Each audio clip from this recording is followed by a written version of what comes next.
Baik. Bismillahirrahmanirrahim. Alhamdulillahirabbil alamin. Allahumma shalli wa sallim mubarik ala Muhammad wa ala ali Muhammad. Allahumma anfa'na bima 'allamtana wa 'allimna ma yanfa'una wa zidna ilma wa barik lana fi ilmina warzuqna al-ikhlasa fil qawli wal 'amali kamila. Wa nas'aluka Allahumma 'ilman nafi'an la yunsa wa tawfiqan da'ima. Amin ya rabbal alamin. Alhamdulillah kaum muslimin rahimani wa rahimakumullah. Hari ini kita sudah masuk tanggal 7 Sya'ban. Kita lanjutkan pengajian kitab Al-Arba'un An-Nisa'iyah, dan ini adalah majelis terakhir untuk kitab ini. Adapun berikutnya insyaallah majelis tambahan yang membahas tentang masalah qiraat ya. Hadis yang ke-39, al-haditsu tasi' wa thalathun an Aisyah radhiyallahu anha anna Asma' bint Abi Bakr radhiyallahu anhuma dakhalat ala Rasulillah sallallahu alaihi wasallam wa 'alaiha thiyabun riqaqun. Bahwasanya Asma' bintu Abu Bakar ini adalah kakaknya Aisyah radhiyallahu anha, dan dia lebih tua 10 tahun daripada Aisyah. Dia memakai baju yang tipis, fa'arada anha, maka Nabi berpaling darinya, yaitu tidak mau melihat kepadanya. Rasulullah sallallahu alaihi wasallam waqala ya Asma, beliau bersabda, wahai Asma, innal mar'ata, sesungguhnya seorang wanita, idza balagatil mahidha, apabila telah mencapai haid, maksudnya mencapai balik, lam tasluh, tidak pantas, maksudnya haram, tidak halal, an yura minha, bahwasanya terlihat darinya, illa hadza wa hadza, kecuali ini dan ini. Wa asyara ila wajhi, beliau menunjuk kepada wajah beliau, wa kaffaihi, dan kedua telapak tangan beliau. Hadis diriwayatkan oleh Abu Dawud, dan dia mengatakan hadis ini mursal karena Khalid bin Turaik tidak bertemu dengan Aisyah radhiyallahu anha. Tapi hadis ini dihasankan oleh Asy-Syaikh Al-Albani rahimahullahu taala.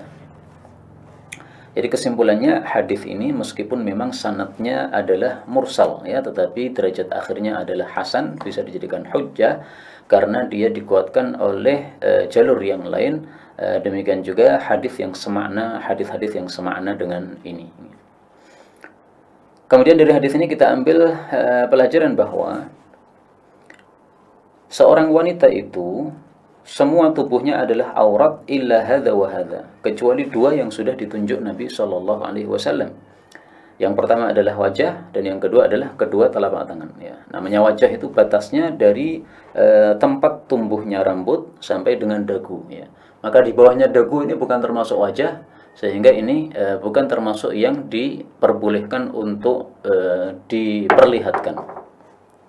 Adapun dari samping, maka wajah itu batasnya adalah dari telinga sampai telinga. Nah, maka area inilah yang diperbolehkan bagi wanita untuk menampakkannya kepada selain mahramnya. Adapun selain itu, maka semuanya adalah aurat, wajib ditutup. Termasuk apa yang sering dilanggar oleh masyarakat Indonesia, bahwasanya mereka para perempuan tidak menutup kakinya. Nah, kaki ini termasuk aurat berdasarkan sabda Nabi sallallahu alaihi wasallam ini. Bahkan tidak hanya hadis ini yang merupakan dalil bahwa kaki aurat, ada hadis yang lain. Rasulullah sallallahu alaihi wasallam ketika bicara tentang masalah isbal, maka Rasulullah sallallahu alaihi wasallam kemudian ditanya oleh istri beliau, bagaimana dengan wanita? Kalau wanita kan harus isbal, kalau tidak isbal itu maksudnya menutupi kakinya dengan baju yang dia pakai, yaitu sampai ngelembreh atau sampai menyentuh tanah. Nah, maka Rasulullah SAW bersabda, yurkhina shibron, baik, wanita boleh menjulurkan satu jengkal. Jadi satu jengkal lebih rendah dari mata kaki, dari telapak kaki, sehingga telapak kakinya tertutup. Maka Ummu Salamah mengatakan, kalau begitu kaki mereka akan tampak, karena kalau berjalan sementara baju tadi hanya satu jengkal saja panjangnya dari telapak kaki, maka kalau berjalannya lebar itu pasti akan tampak. Maka Rasulullah mengatakan yurkhina dhira'an, kalau begitu dipanjangkan sampai satu hasta. Jadi satu hasta lebih panjang daripada telapak kaki wanita tersebut nih. Nah, maka ini semuanya hadis menunjukkan bahwa wanita kakinya adalah aurat, dan ini merupakan kesepakatan jumhur ulama. Menyelisih mereka satu riwayat dari Al-Imam Abu Hanifah, tetapi ini adalah satu pendapat yang lemah. Adapun mayoritas ulama mazhab Hanafi pun mereka berpendapat bahwa kaki wanita adalah aurat. Tapi kembali ke sini, adapun kedua telapak tangan, maka yang disebut telapak tangan itu adalah dari ujung jari-jari sampai dengan pergelangan. Karena itu setelah pergelangan ini termasuk aurat. Seorang wanita tidak boleh ini tampaknya pada laki-laki. Ya. Maka para wanita paling aman tuh kalau pakai penutup telapak tangan, apa namanya, penutup ini hastanya ini. Sehingga ketika dia misalnya mengangkat tangannya begini tidak akan terlihat auratnya. Adapun hadis yang mengatakan bahwa aurat tangan wanita itu sampai sini, Nabi memegang pada tengah hasta, berarti bagian separuh hasta yang awal ini masih boleh terlihat. Ini hadisnya dhaif, diriwayatkan oleh Imam At-Tabari dalam kitab tafsirnya. Karena hadisnya dhaif tidak bisa dijadikan sebagai hujjah. Jadi yang benar adalah batas aurat wanita, batas yang boleh untuk dibuka dari tangan wanita adalah sampai dengan pergelangan saja, tidak boleh lebih. Kemudian dari hadis ini juga kita ambil pelajaran bahwa wajah wanita bukan aurat sehingga tidak wajib memakai cadar. Ya. Maka Syekh Albani menulis satu kitab namanya Ar-Raddul Mufhim. Itu adalah bantahan telak kepada mereka-mereka yang mewajibkan cadar, sementara para ulama-ulama salaf mereka tidak mewajibkan cadar. Kemudian hadis ini menunjukkan juga bahwa baju wanita itu harus tidak riqaqun, tidak tipis. Maka ringkasnya, baju wanita itu syaratnya ada 4. Pertama, dia tidak boleh tipis, karena kalau tipis bagian dalamnya terlihat. Kedua, dia tidak boleh ketat, karena kalau ketat bentuk tubuhnya terlihat. Ketiga, dia tidak boleh menutupi sebagian aurat saja, misalnya sampai lutut, nah berarti kan kakinya masih kelihatan. Atau misalnya sampai mata kaki, berarti telapak kakinya masih kelihatan. Ini belum memenuhi syarat. Kemudian yang keempat, bahwasanya baju tersebut laisa zinatan fi nafsiha, bukan perhiasan yang sangat menarik begitu. Jadi tidak boleh memakai baju yang terlalu menarik sehingga setiap dia lewat itu semua orang akan menoleh melihatnya. Ya, baju bercorak berwarna-warna tidak ada masalah, tetapi bukan sesuatu yang sangat dahsyat menariknya sehingga mengganggu setiap orang atau menarik setiap lelaki yang melihatnya. Kita lanjutkan hadis yang ke-40, al-haditsul arba'un an rajulin an Abi Hurairah ghafarallahu lahu wa li ummihi qala Rasulullah sallallahu alaihi wasallam tibur rijali ma dhahara rihuhu wa khafiya launuhu wa tibun nisa'i ma dhahara launuhu wa khafiya rihuhu rawahu at-Tirmidzi wa hasanah wa qala wa fil babi an Imran bin Husain. Dari seorang laki-laki dari Abu Hurairah ghafarallahu wa li ummihi. Ini seorang laki-laki tidak jelas siapa dia. Seperti ini menyebabkan hadisnya, derajatnya, sanadnya dhaif ya. Tetapi kesimpulan hadis ini adalah derajatnya sahih atau hasan karena dikuatkan oleh hadis yang lain, yaitu hadisnya Imran bin Husain. Karena itu Imam Tirmidzi setelah meriwayatkan hadis ini dia mengatakan hasan dan beliau menyebutkan hadis yang menguatkannya.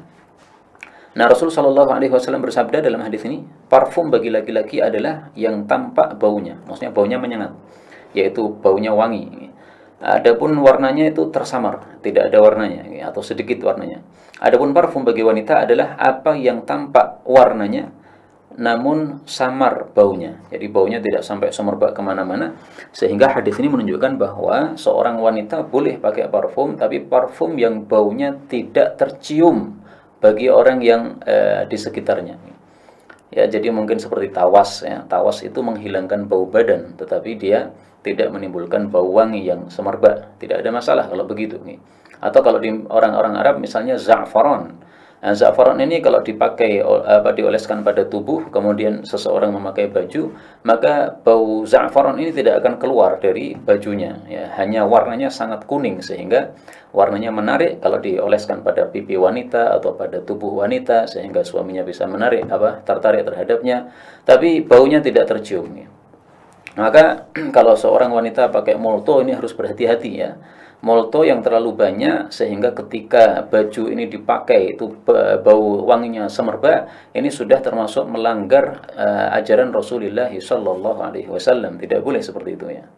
Rasul sallallahu alaihi wasallam bersabda menyuruh para wanita yang pakai parfum sampai baunya semerbak supaya mandi dulu.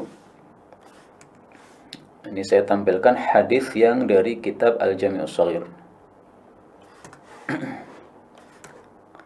La tuqbalu salatun limra'ah. Tidak diterima salatnya seorang wanita tatatayyab li hadzal masjid, yang pakai parfum menuju ke masjid, hatta tarji' fataghtasila ghuslaha minal janabah. Sampai dia pulang dulu kemudian mandi seperti mandi junub. Hadis riwayat Abu Daud. Demikian juga sabda Rasul sallallahu alaihi wasallam yang semakna dengan ini.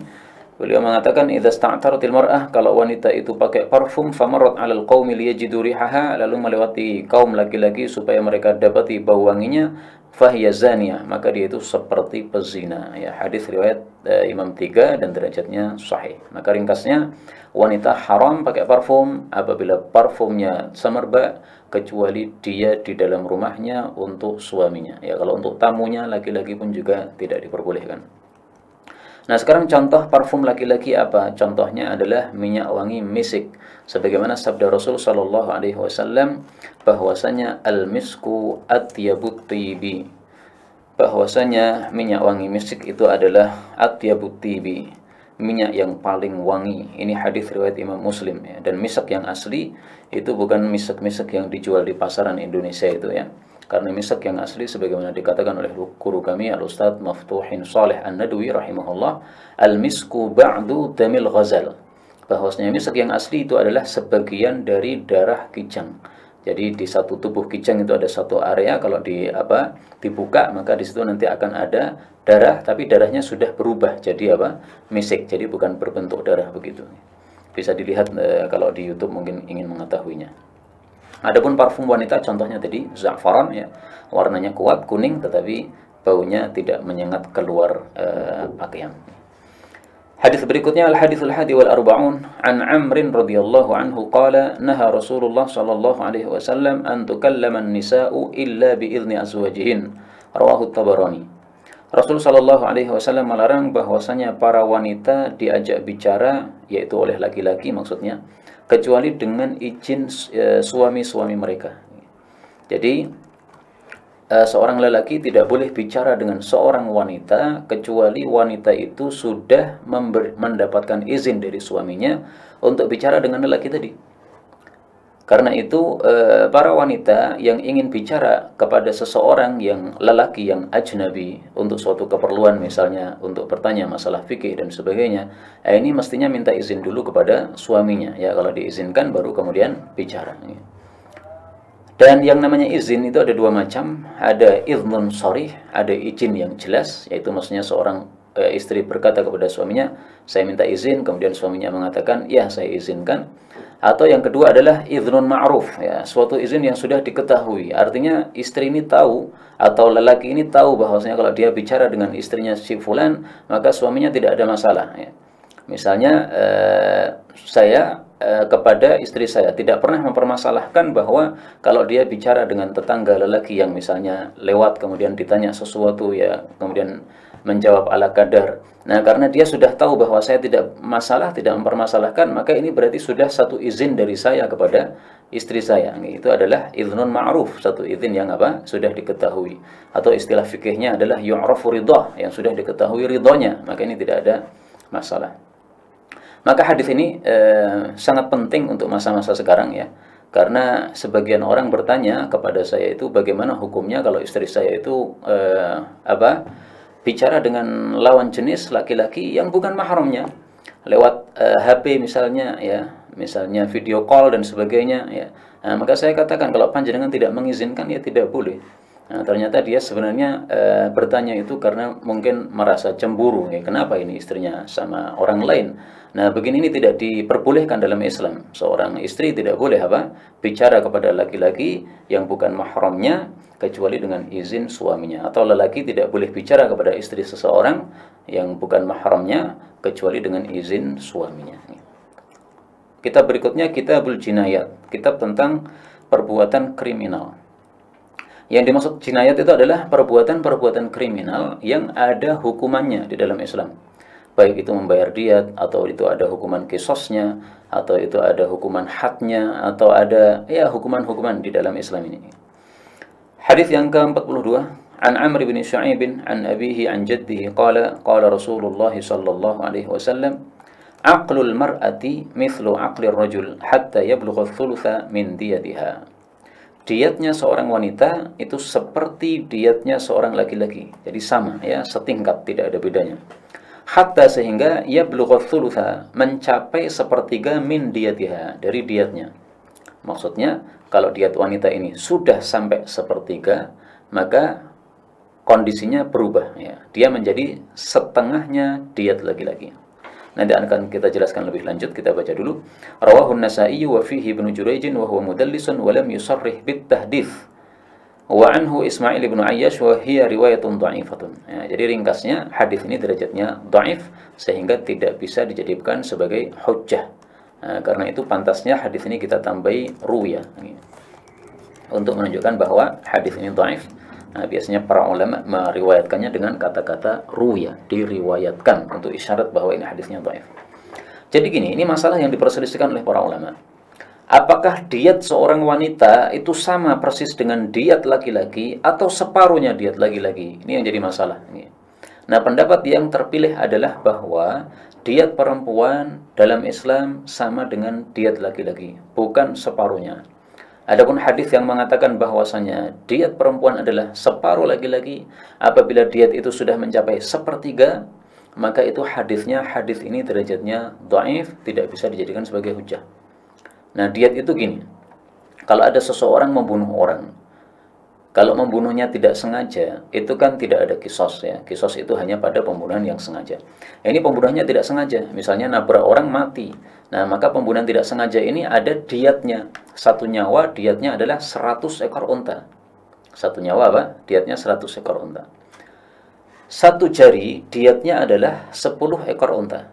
Jadi kalau ada orang bertengkar kemudian satu jarinya diputus oleh temannya, nah maka ini ganti ruginya adalah 10 ekor unta. Nah, dalam hadis ini disebutkan diatnya seorang wanita sama dengan diatnya seorang laki-laki. Artinya kalau satu jari wanita putus, ini diganti 10 ekor unta. Dua jari wanita putus diganti 20 ekor unta. Tiga jari wanita putus diganti 30 ekor unta wanita. Tetapi ketika sudah mencapai seperempat lebih, sepertiga lebih, hatta yablugha thuluth, kalau sudah mencapai sepertiga lebih, berarti 4 jari, ini kan sudah lebih dari sepertiga kan diatnya. Nah, maka ini jadi separuh diatnya. 4 jari laki-laki berapa diatnya? 40 ekor unta. Kalau wanita separuhnya, berarti 20 ekor unta. Nah, di sini aneh ya. Ketika 3 jari wanita diputus, ini jadi 30 ekor unta diatnya. Sementara ketika 4 jari wanita diputus, ini malah diatnya jadi lebih sedikit, yaitu 20 ekor unta. Maka hadis ini selain dhaif juga aneh ya. Ketika 3 diganti 30, ketika 4 jari malah diganti 20, tidak masuk akal. Tetapi yang berpendapat bahwa hadis ini terpakai, mereka tidak mempedulikan masalah itu. Mereka mengatakan ikutlah dalil meskipun tidak nalar. Maka Sa'id bin Musayyab ketika ditanya masalah ini, dia mengatakan begitulah hadisnya. Artinya tidak usah dipakai akal, tidak usah dipakai pemikiran. Tapi pendapat yang kita ikuti adalah bahwa hadis ini dhaif sehingga tidak bisa dijadikan sebagai hujjah. Imam Syafi'i mengatakan qala Syafi'i wa kana Malikun yadhkuru annahu sunnah wa kuntu utabi'uhu alayhi wa fi nafsi minhu syai' thumma 'alimtu annahu yuridu sunnata ahli al-Madinah faraja'tu anhu. Imam Syafi'i berkomentar, dulu guru saya Imam Malik mengatakan bahwa hadis inilah sunnah Rasul sallallahu alaihi wasallam. Dan saya dulu mengikuti beliau Imam Malik ya. Meskipun dalam hatiku ada perasaan sesuatu, ya, maksudnya hatinya itu tidak bisa menerimanya, mempermasalahkan hadis ini apakah benar atau tidak. Kemudian Imam Syafi'i mengatakan, kemudian saya tahu bahwa yang dimaksud oleh Imam Malik adalah sunnahnya Ahlul Madinah, bukan sunnahnya Rasulullah sallallahu alaihi wasallam. Maka saya pun kemudian rujuk dari pendapat tersebut. Akhirnya Imam Syafi'i kemudian memilih pendapat bahwa diat wanita sama dengan diat laki-laki, meskipun itu sudah mencapai sepertiga diat, sama aja ya. Kita berikutnya kitabul jihad. Jihad ini hukum asalnya adalah fardu kifayah, bukan fardu ain, berdasarkan dengan dalil kalam Allah Subhanahu wa taala di dalam surah At-Taubah. Allah mengatakan falaula nafara min kulli firqatin minhum ta'ifatul liyatafaqahu fid din. Tidak pantas seluruh orang beriman itu berangkat jihad hendaklah ada yang tafaqquh fiddin. Karena agama Islam ini tegak dengan dua perkara. Tegaknya Islam dengan bisinan wa bil bayan, ya, bisinan dengan senjata yaitu para mujahidin, bil bayan dengan penjelasan yaitu para ulama. Nah, maka dua-duanya harus tegak. Kalau hanya tegak salah satu maka Islam nanti akan kalah. Tapi maka hukum asal jihad adalah apa? Fardu kifayah. Jihad menjadi fardu ain apabila tiga kondisi. Pertama, ketika seorang imam a'zam mewajibkan seluruh umat Islam untuk berperang, maka di sini menjadi fardu ain. Dan kalau fardu ain tidak perlu izin orang tua. Kemudian yang kedua adalah apabila kondisi musuh sudah masuk negara Islam.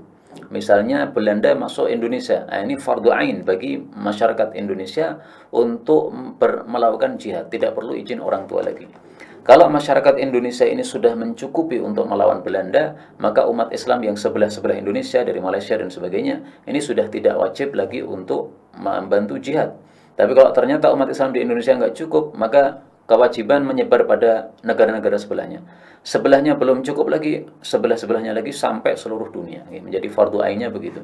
Kemudian yang ketiga adalah ketika sudah berjumpa antara muslim dengan kafir di medan perang. Nah, di sini menjadi fardu ain bagi orang yang hadir dalam medan perang tersebut, tidak boleh meninggalkan jihad.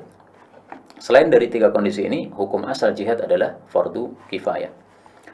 Al-haditsu tsalits wal arba'un, hadits 43, wa an Aisyah radhiyallahu anha qalat qultu ya Rasulullah 'alan nisa'i jihadun. Aisyah bertanya, wahai Rasulullah, apakah wanita ada kewajiban jihad?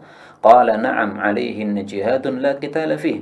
Beliau mengatakan, iya, wajib atas mereka jihad yang tidak ada perang padanya, yaitu al-hajju wal umratu, haji dan umrah. Rawahu Ahmad wa Ibnu Majah wal lafdhu lahu wa isnaduhu sahihun wa asluhu fis sahih. Hadis ini menunjukkan bahwa wanita tidak wajib melakukan jihad perang. Ya. Kenapa? Karena wanita tidak cocok untuk jihad perang. Jihad perang ini perlu kepada kekuatan yang besar, sementara wanita ya rata-rata kekuatannya di bawah laki-laki.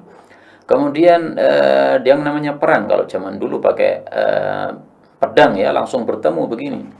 Ini menyebabkan terbukanya aurat, karena kalau dipenggal di pedang misalnya, kemudian bajunya terkena robek, ini membuka auratnya. Sementara wanita ini seluruh tubuhnya aurat kecuali tadi ya wajah sama telapak tangan saja. Nah, maka di sini Islam mensyariatkan bahwa jihad hanya wajib bagi laki-laki. Adapun perempuan, jihadnya adalah jihad tanpa perang fisik, yaitu adalah haji dan umrah. Dan ini menunjukkan kepada kita apa? Wajibnya umrah. Memang ada perselisihan pendapat di antara para ulama, apakah umrah wajib ataukah tidak. Sebagian mengatakan wajib, sebagian mengatakan tidak. Lah di sini Rasul Shallallahu Alaihi Wasallam bersabda, alaihinna, wajib atas mereka jihad, yaitu haji dan umrah. Nah, berarti umrah wajib sebagaimana haji. Demikian juga yang mengatakan umrah wajib berdalil dengan kalam Allah dalam surah Al-Baqarah, wa atimmul hajja wal umrata lillah. Sempurnakanlah haji dan umrah untuk Allah, karena Allah. Nah, ini atimmu perintah menunjukkan apa? Wajib. Tapi kembali ke masalah ini, maka kesimpulannya adalah umrah adalah wajib menurut pendapat yang lebih sahih insyaallah taala ya. Adapun hadis yang jelas mengatakan umrah wajib, tidak ada yang sahih. Demikian juga hadis yang mengatakan umrah tidak wajib, tidak ada yang sahih. Semuanya apa? Dhaif atau mauquf. Kemudian dari hadis ini kita ambil pelajaran juga bahwa Islam menyamakan antara haji dengan jihad. Kenapa haji dengan jihad disamakan? Titik samanya di mana? Ketahuilah bahwasanya ibadah itu ada 3 macam. Yang pertama adalah ibadah badaniyah, ibadah dengan badan, misalnya salat. Yang kedua adalah ibadah maliyah, ibadah dengan harta, misalnya sedekah. Yang ketiga adalah ibadah badaniyah maliyah, ibadah yang dilakukan dengan badan tapi juga perlu kepada harta. Nah, dari sisi inilah haji dan jihad itu sama ya. Jihad tidak hanya fisik saja, perlu harta. Seseorang berangkat dari rumahnya ke medan jihad, perlu ada harta dibawa ya sebagai perbekalan, minimal kuda atau makanan yang dia harus makan 3 kali seharinya itu. Demikian juga haji dan umrah, tidak bisa dengan badan saja, perlu ada makanan, perlu ada perbekalan. Nah, maka dari sisi inilah disamakan antara haji dan jihad. Demikian juga disamakan dari sisi masyaqqah, sama-sama berat ya. haji berat, demikian juga jihad juga berat. Maka disinilah fadilahnya ibadah yang berat, sehingga mendapatkan pahala yang besar di hadapan Allah Subhanahu wa taala. Baik, kemudian kita masuk pada kitab terakhir, Kitabul Jami', kitab yang mengumpulkan. Kitab Jami' ini sebenarnya bukan termasuk kitab fikih. Karena itu dalam muqaddimah buku ini saya sudah menyampaikan ya, bahwa fikih itu sebenarnya ada 4 bagian. Pertama fikih ibadah, kemudian fikih muamalah yaitu jual beli, kemudian fikih usroh yaitu keluarga, yaitu nikah dan sebagainya, kemudian fikih jinayat. Nah, tambahannya itu adalah Kitabul Jami', kitab penyempurna aja, mukammilat. Nah, salah satunya ini adalah Kitabul Jami'. Kitabul Jami' ini pertama kali yang menulis di antara para ulama adalah Al-Imam Malik rahimahullah di dalam kitab Muwatta'nya. Kitab Muwatta' itu kitab bicara tentang fikih ya. Tapi setelah fikih selesai, beliau kemudian menulis Kitabul Jami' sebagai tambahan. Yang ini sebenarnya bukan masalah-masalah fikih, tapi ditampilkan di situ untuk pelengkap nih. Nah, maka ulama-ulama setelah beliau kemudian menulis kitab ditambah juga dengan Kitabul Jami'.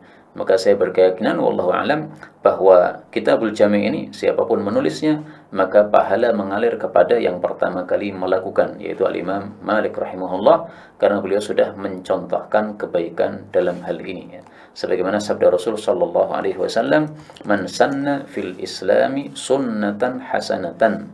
Barang siapa yang mencontohkan di dalam Islam ini satu contoh yang baik, falahu ajruha wa ajru man amila biha, maka dia mendapatkan pahalanya juga pahala orang-orang yang mengamalkan dengan sunnah tersebut, min ba'dihi, sepeninggal dia, min ghairi ayyan kusa min ujurihim syai', tanpa mengurangi pahala mereka sedikit pun. Sebaliknya, siapa memberi contoh dalam Islam contoh yang jelek, dia menanggung dosanya juga dosa orang-orang yang melakukannya setelahnya tanpa mengurangi dosa mereka sedikit pun. Hadis riwayat Al-Imam Muslim.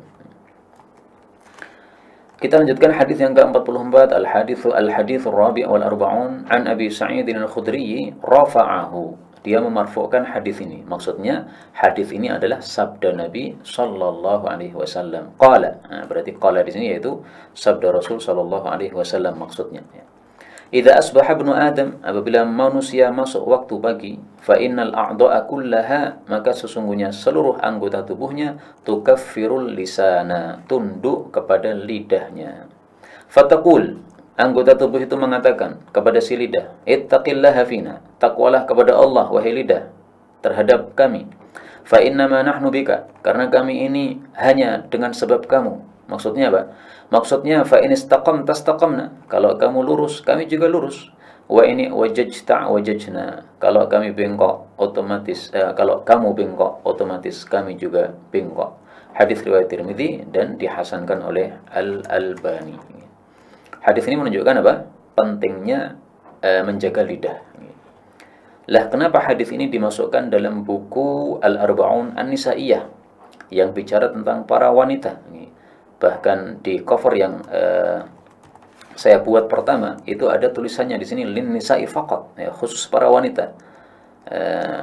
Maka jawabnya adalah bahwasanya hadis ini ditampilkan pada buku ini karena terkenal orang-orang mengatakan bahwa salah satu sifat wanita adalah suka bicara ya. Jadi kalimatnya wanita lebih banyak daripada kalimatnya laki-laki. Nah, maka sangat penting hadis ini dimasukkan dalam buku ini, meskipun hadis ini berlaku untuk setiap orang ya, baik laki-laki maupun perempuan. Karena itu berhati-hatilah di dalam bicara. Kalau bicaranya tidak baik, otomatis semua anggota tubuh jadi tidak baik. Kalau bicaranya baik, maka seluruh amal kita diperbaiki oleh Allah Subhanahu wa taala. Semakna dengan hadis ini kalam Allah di dalam surah Al-Ahzab.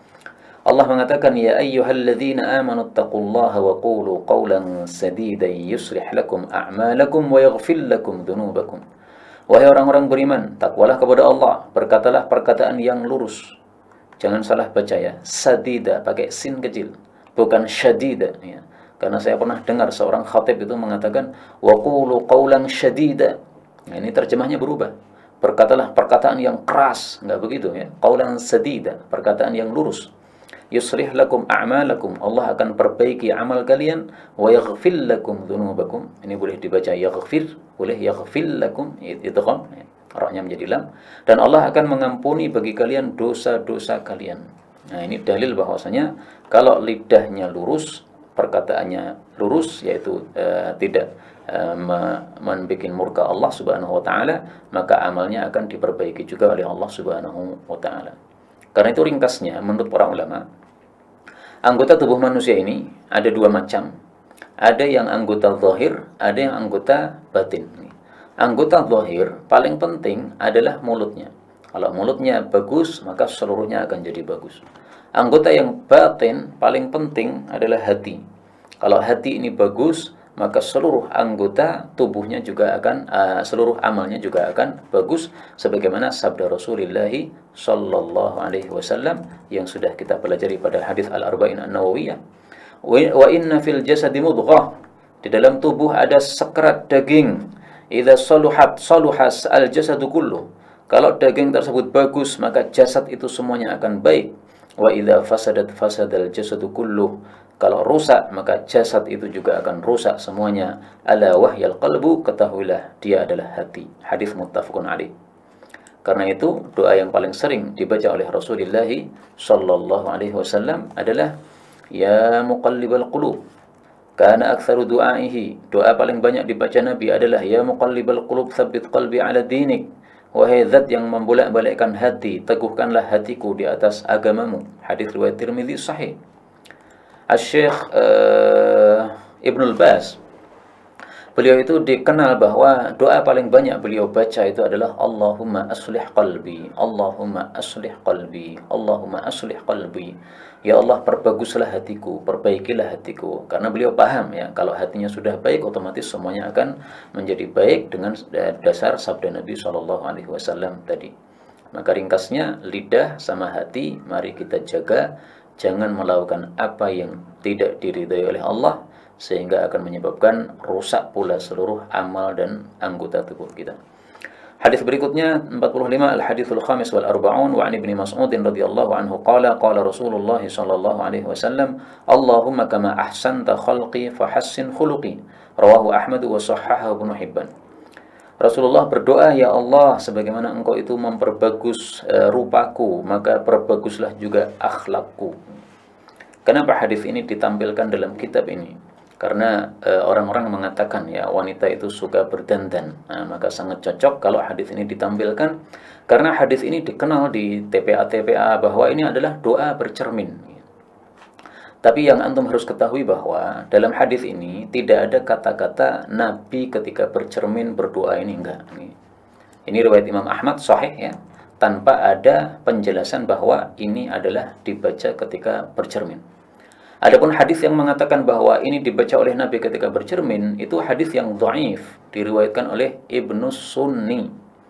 Karena itu yang sahih adalah ini doa bebas, mau dibaca ketika sujud, mau dibaca ketika habis sholat, atau kapanpun juga terserah.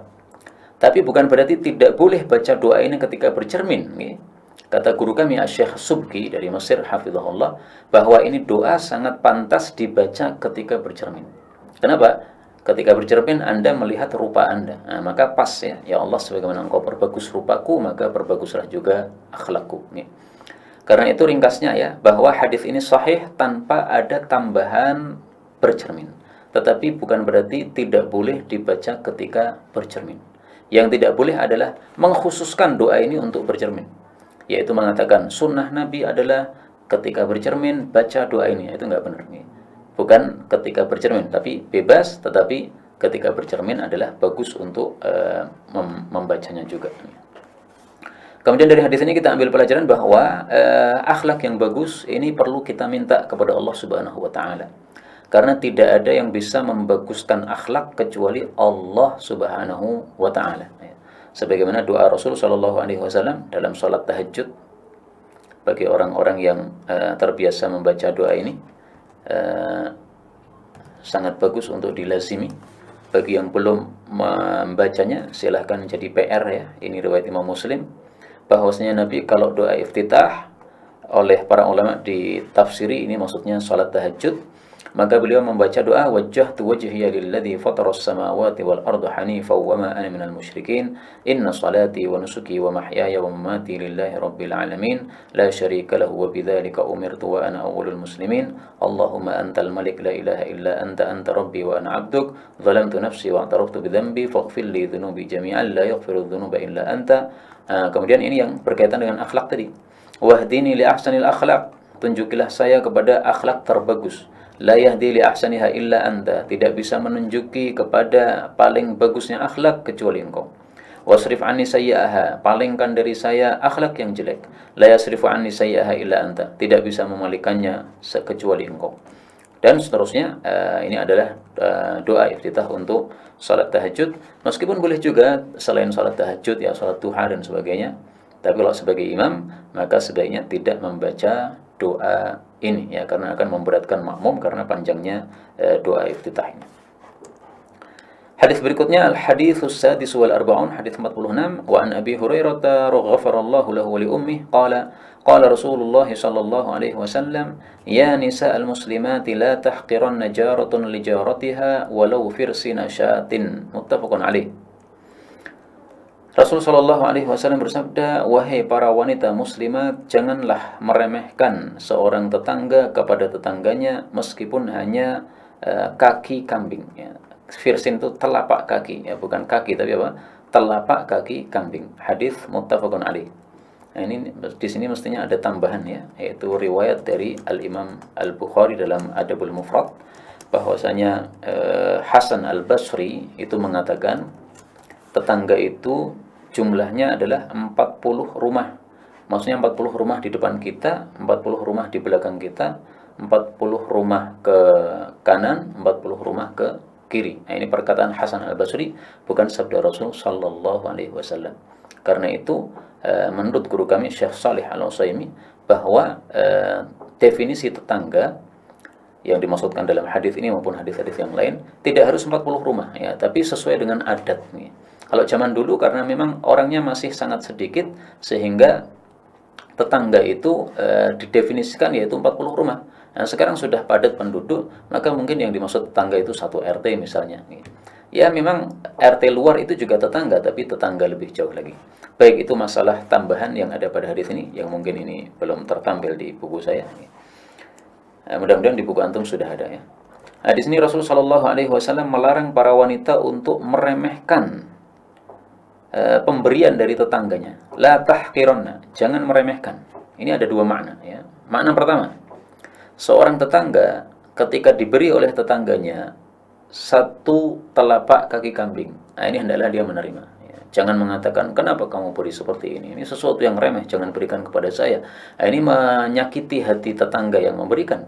Nah, dia sudah bagi-bagi, yang dia punya cuma itu, ya dia bagi, nggak ada masalah, terima saja, alhamdulillah, jazakumullah khairan. Didoakan.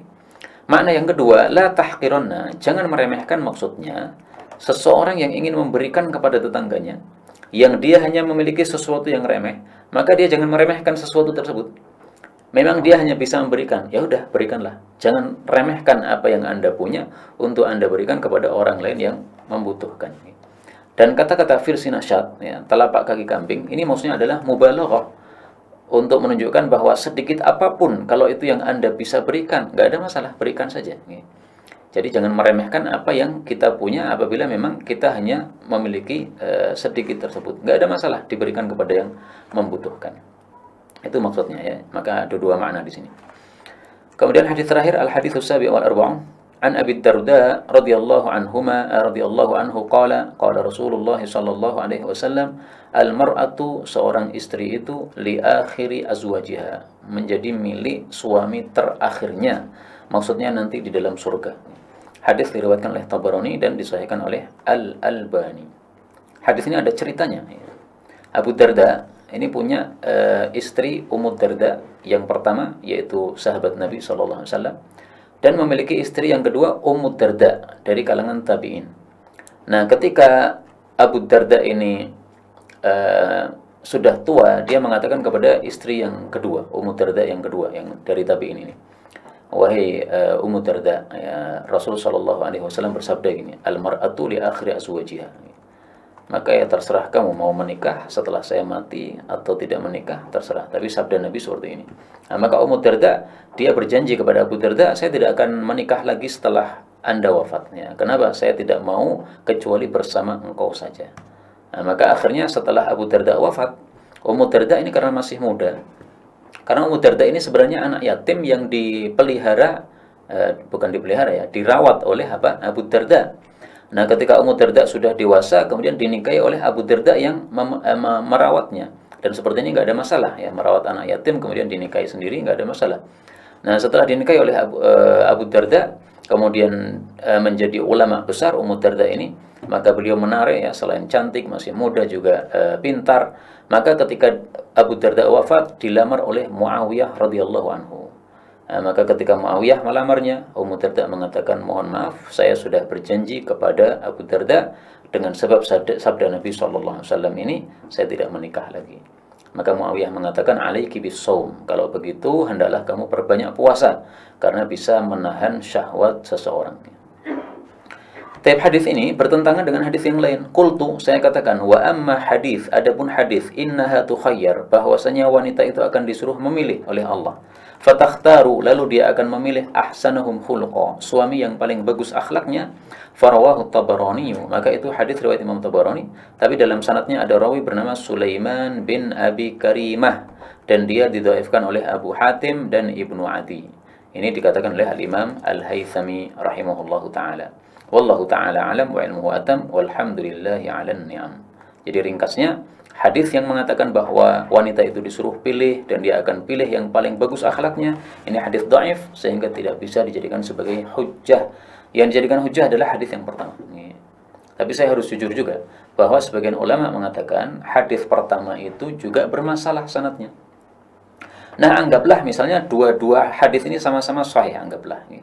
Sebenarnya bisa dikompromikan, yaitu bahwasanya hukum asal kalau seorang wanita itu menikah lagi setelah suaminya mati, dia akan bersama suaminya yang terakhir. Kecuali apabila dua suaminya ini akhlaknya beda. Kalau akhlaknya rata-rata ya, maka dia akan bersama suami terakhir. Tapi kalau akhlaknya beda, yang satu sangat lemah lembut atau bagus akhlaknya terpuji, satunya lagi sangat kasar, suka pukul dan sebagainya. Nah, di sini nanti dia disuruh memilih dan dia akan memilih suami yang paling bagus akhlaknya, wallahu a'lam bissawab. Dan sampai di sinilah sudah selesai kita membahas kitab ini, dan di akhir saya tuliskan ijazah, ajaztu man sami'a minil kitab bi riwayatihi anni. Saya ijazahkan kepada siapapun yang telah mendengar dari saya kitab ini untuk meriwayatkannya dari saya. Wa usihi ay yaqra'ahu 'alal muslimin li naf'ihim.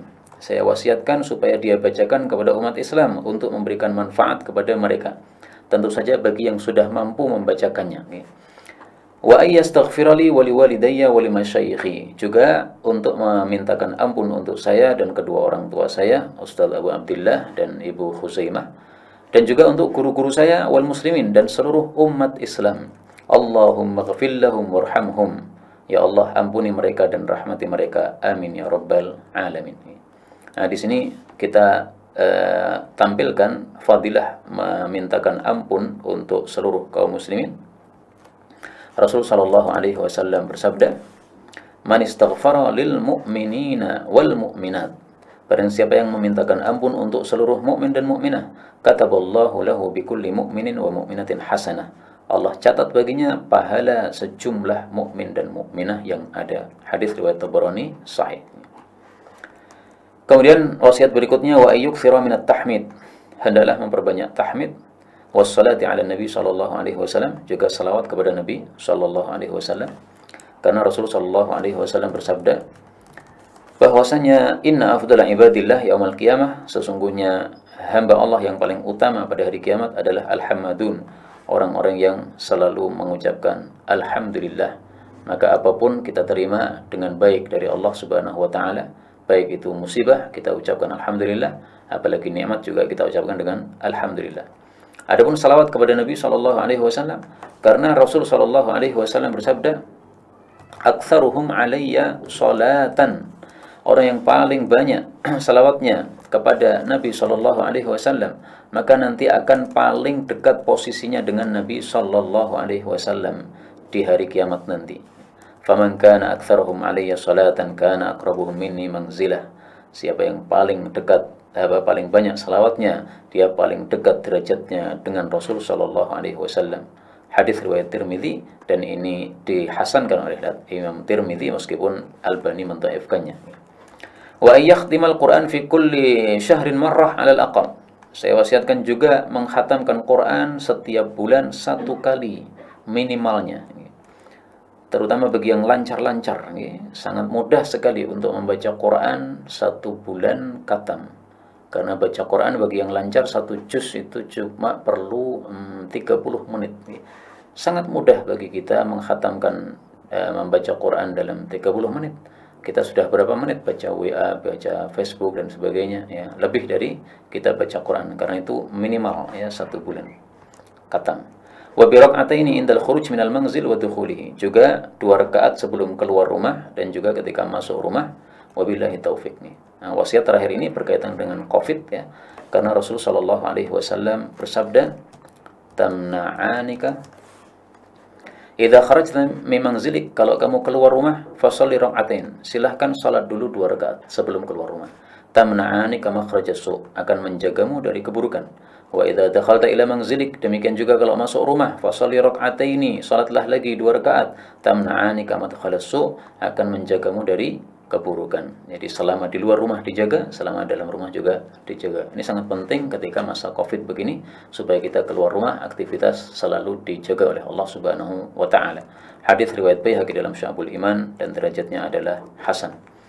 Inilah yang dapat saya sampaikan pada sore hari ini. Sudah selesailah pengkajian kita untuk kitab Al-Arba'un An-Nisaiyah. Bagi kata-kata yang belum bisa dipaham dari buku ini, bisa nanti menghubungi saya lewat WA kalau mau dipelajari lebih lanjut, apalagi bagi yang mau mengajarkannya. Wallahu a'lam bishawab, walhamdulillahirabbil alamin. Kemudian sisa waktu ini kita akan buka tanya jawab kalau ada, insyaallah sampai jam 5. Tentang masalah penyusuan. Jika seorang wanita menyusui seorang anak mungkin tidak sampai 5 kali sehari, namun sering menyusui di hari-hari lainnya, apakah akan menyebabkan mahram juga? Ya, sama. Jadi tidak harus 1 hari. Yang penting 5 kali. 5 kali menyusui kepada seorang anak yang bukan anak dia. Nah, maka anak itu jadi anak susuan. Fadhal. Wanita sholat di rumah adalah lebih baik. Betul. Ketika wanita sholat berjamaah di masjid, maka mendapatkan 27 derajat plus kebaikan ketika berada di shaf belakang. Antara dua tersebut, mana yang lebih afdal? Jelas yang lebih afdal atau lebih baik adalah apa yang dikatakan lebih baik oleh Rasul sallallahu alaihi wasallam. Sudah ada nas dari Rasul ya, khairu, paling baik, yaitu paling afdal. Ya sudah, selesai masalah. Jadi di masjid dapat 27, tapi di rumah lebih afdal. Fadhal. Apa hukum nafkah orang tua yang secara finansial mampu? Bagaimana kita menerapkan hadis anta wa maluka li abika? Karena ada yang menggunakan hadis itu untuk sebagai dalil bahwa harta anak laki-laki adalah milik orang tua. Jika hendak memberikan nafkah pada istri harus seizin orang tua. Enggak benar nih. Seseorang itu diberi oleh Allah harta, maka terserah dia gunakan untuk apa, apakah berikan kepada istrinya ataukah berikan apa untuk zakat atau untuk infak, terserah dia, milik dia.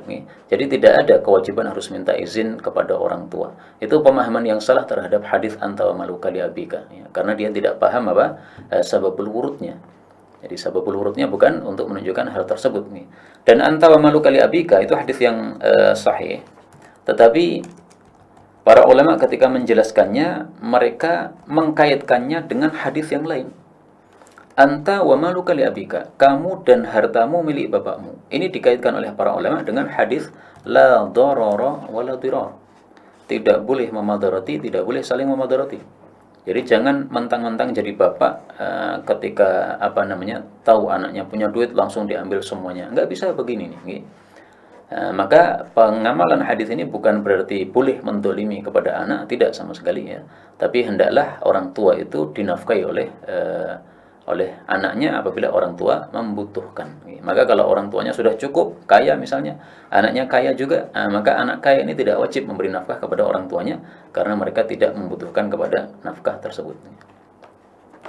Terkait zikir pagi dan petang, untuk zikir petang afdalnya dibaca setelah asar atau setelah maghrib. Masalah ini kata-kata sore hari itu memang ada khilafiyah ya. Tetapi yang dipilih oleh Syekhuna Shalih Al-Utsaimin bahwasanya wirid petang itu dibacanya adalah setelah maghrib. Adapun wirid pagi itu dibacanya adalah setelah subuh sampai sebelum terbit matahari. Apa dasar beliau mengatakan begitu? Dasarnya adalah sabda Nabi Shallallahu Alaihi Wasallam. Sebentar ya.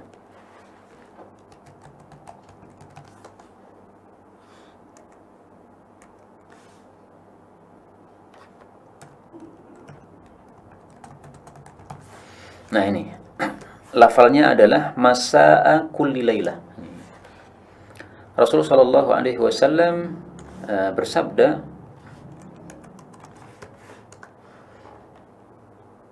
Taib lafalnya masa aku lilailah, tetapi saya lupa di dalam kitab apa ya. Jadi intinya Rasulullah Shallallahu Alaihi Wasallam menghasung kita untuk membaca satu wirid pagi ya dan satu wirid sore. Nah sore itu pada lafal hadisnya masa aku lilailah, membacanya adalah pada sorenya setiap malam.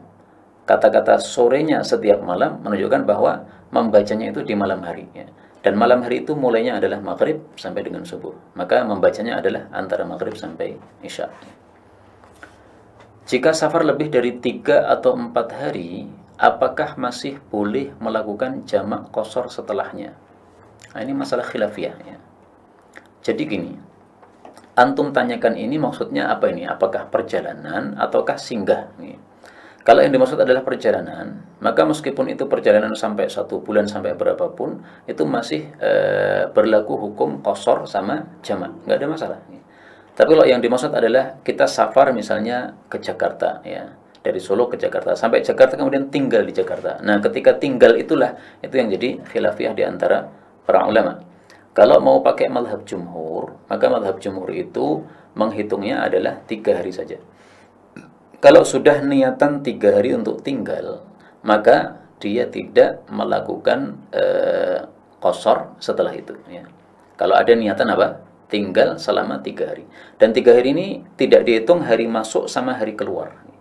Jadi hari masuk tidak dihitung, hari keluar juga nggak dihitung. Nah, tengah-tengahnya itulah yang dihitung. Kalau sudah niatannya 3 hari atau lebih dari 3 hari, maka tidak berlaku qashar di situ. Alhamdulillah ini sudah selesai berarti pertanyaan-pertanyaan, maka kita cukupkan sampai di sini. Benarnya dari Allah Subhanahu wa taala, dan apabila ada salahnya fa astaghfirullahal azim li wa lakum. Sampai ketemu lagi insyaallah pada program-program KOI berikutnya. Yang saya tahu ini ada insyaallah program berikutnya adalah Arba'un Ramadhaniyah ya, hadis-hadis tentang bulan Ramadan. Insyaallah dipilihkan hadis-hadis yang bisa diamalkan ya, jadi bukan masalah khilafiyat tapi masalah yang diamalkan. Wallahu a'lam bishawab. Dan jangan lupa masih ada 1 pertemuan lagi untuk ilmu qiraat. Ini meskipun tambahan tapi sangat penting untuk diikuti supaya menambah wawasan ilmu agama kita. Walhamdulillahirabbil alamin. Wassalamualaikum warahmatullahi wabarakatuh.